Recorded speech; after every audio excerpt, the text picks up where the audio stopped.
Hello, this is Ron Paul with your weekly update for May 21st. The bad news from last week's passage of the 2013 National Defense Authorization Act is that Americans can still be arrested on U.S. soil and detained indefinitely without trial. Some of my colleagues would like us to believe that they fixed last year's infamous sections 1021 and 1022 of the NDAA, which codified into law the unconstitutional notion that some Americans are not subject to the protections of the Constitution. However, nothing in this year's bill or amendments to the bill restored those constitutional rights.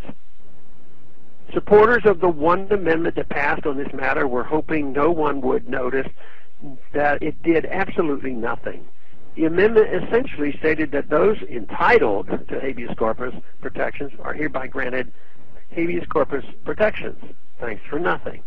As Steve Ladek of American University Law School wrote of this amendment, quote, "The Gohmert Amendment does nothing whatsoever to address the central objection. It merely provides by statute a remedy that is already available to individuals detained within the United States, and says nothing about the circumstances in which individuals might actually be subject to military detention when arrested within the territory of the United States. Anyone within the United States who was subject to military detention before the fiscal year 2013 NDAA would be subject to it afterwards as well," close quote.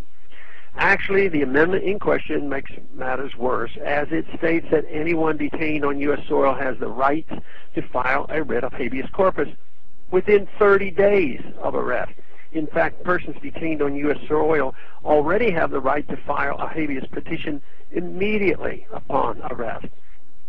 I co-sponsored an amendment offered by Representatives Adam Smith and Justin Amash that would have repealed the unconstitutional provisions of last year's NDAA by eliminating Section 1022 on mandatory military detention and modifying Section 1021 to make it absolutely clear that no one can be apprehended on U.S. soil and held indefinitely without trial or be held subject to a military tribunal.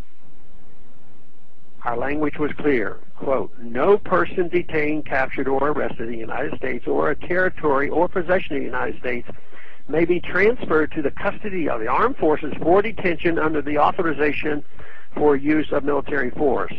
This act or the National Defense Authorization Act for fiscal year 2013, close quote.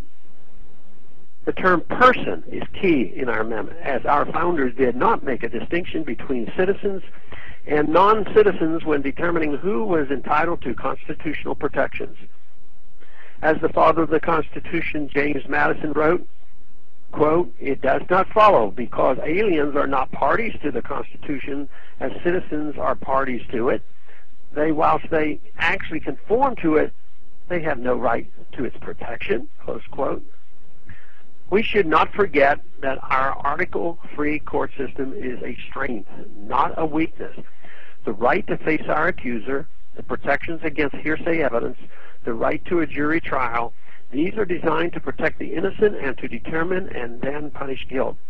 And they have been quite successful thus far.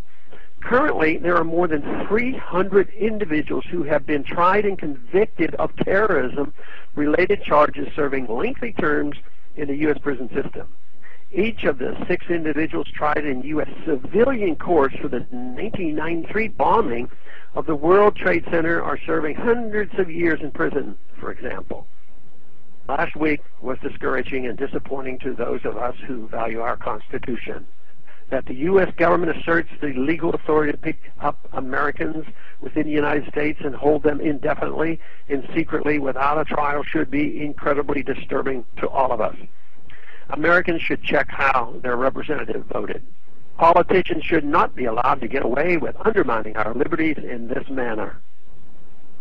Thanks for calling this update. A new update is placed on this number, 888-322-1414, every Monday. The written text can be found on my website, www.house.gov/Paul, under the heading Texas Straight Talk. Thanks for calling.